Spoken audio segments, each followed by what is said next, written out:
هو أنا ممكن أقول لكم إنكم من أحسن الحاجات اللي حصلت في حياتي الفترة دي، ومن أعظم نعم ربنا عليا بجد، سواء نصايحكم، كلامكم، كومنتاتكم، رسايلكم، كل حاجة بتهونوا عليا أي حاجة وحشة بتحصل لي. فاللهم لك الحمد، وربنا يديم كل الناس الحلوة اللي فيكم في حياتي. وعارفين بقى اليوم اللي بيكون نفسكم في حاجة جدا وتبقوا مش بتعرفوا تعملوها وتقولوا لسه هنستنى نشتريها، لا نفسنا فيها حالا، فتقرروا ان انتوا تدخلوا المطبخ تعملوها. وانا اللي يعرفني يعرف ان انا مدمنة مخبوزات وفطاير، والفيديو ده كان الساعة 1 بالليل. حسيت جدا ان نفسي في فطير مشلتت، فاستعنت برفيقي شات جي بي تي.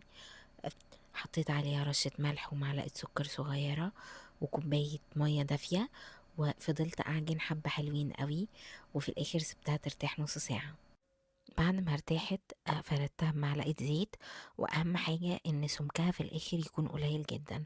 وبعدين حطيت عليها معلقة سمنة بلدي، فردتها ولفتها لفة السنابون وقطعتها برضو نفس تقطيعة السنابون. وفي الآخر بأكد عليكم إن ديت كانت طريقة شات جي بي تي، مش طريقة أي شيف خالص. وهو قال لي ان السر في الفطير المشلتت انه يطلع حلو، انه يرتاح كذا مرة. يعني انا تقريبا قعدت اعمل فيه حوالي ساعتين تلاتة، ولكن بالنسبة لي النتيجة كانت تستحق. طبعا انتوا شايفين انا بعمل ايه. لو حد يعرف طريقة افضل لان هي طلعت معايا في الاخر، هنشوف في اخر الفيديو. المهم ان هو قال لي عشان تطلع مورقة وفيها طبقات كتير، ان انا افرد واحدة واحط التانية جواها، وافرد واحدة واحط التانية جواها. وانا نفذت كل الخطوات اللي هو قال لي عليها. كنت حاسة بحيرة وان انا مش فاهمة حاجة شوية، لان انا اول مرة في حياتي اعملها، ولكن انا اتبعت الخطوات بالحرف. ونسيت اقول لكم ان انا بعد ما قطعتها تقطعة السنابون، انا سبتها ترتاح برضو حوالي نص ساعة. في الاخر فردتها كويس بالنشابة، وحطيتها في صينية تحت مدهونة من تحت سمنة، وحطيتها في الفرن مسخن مسبقا طبعا على اعلى درجة حرارة. واول ما خدت وش من تحت انا قلبتها. هي المفروض ان هي ما بتتقلبش، ولكن هي ما استوتش معايا من فوق. قلت على بال ما تخلص انا امسح الرخامة اللي انا بهدلتها دي، ولكن عبال ما هنصحى الصبح هتبقى الرخامة ديت برضو حالتها يرسى ليها.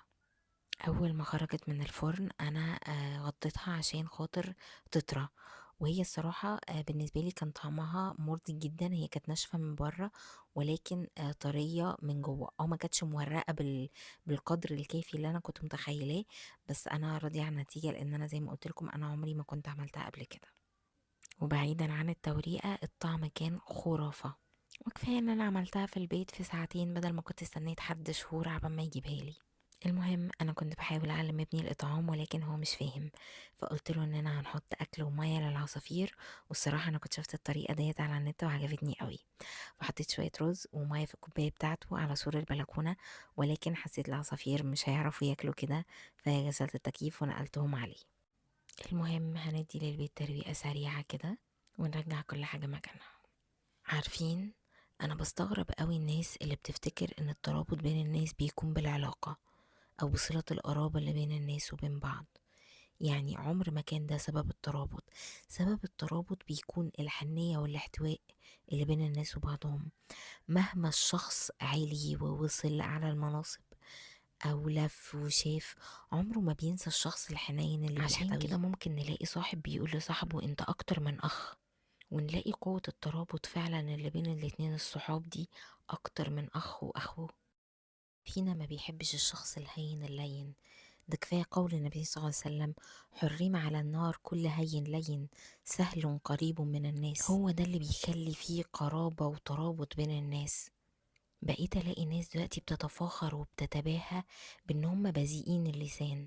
يقول ده انا فلان ما يقدرش يكلمني، ده لو قال لي كلمة هديله 10.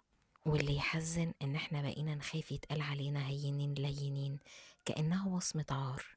حابة أختم كلامي في النقطة ديت بقول النبي صلى الله عليه وسلم: إن أشر الناس منزلة عند الله يوم القيامة من ودعه أو تركه الناس اتقاء لفحشه. فاللهم ارزقنا جميعا طيب القلب. وأنا عارفة إن الأوضة دي احنا منضفينها تنظيفة عميقة أول امبارح، ولكن أنا ما بقيتش أتفاجئ. أنا أصلا بقيت انبهر بشكل الأوض وشكل كل حاجة قبل وبعد زيكم بالظبط. كنت عاملة زوم على الأدوية عشان أكد لكم إن الشتا بدأ خلاص. اديت كنسة بقى سريعة كده للأوضة ولبقية الشقة، وهنا وصلنا لمرحلة the final look للأوضة، وأوصل لأحلى مرحلة في يومي المي تايم. شربت كوباية شاي اللي هي شاي الكرك، وأتفرج على لن أعيش في جلباب أبي.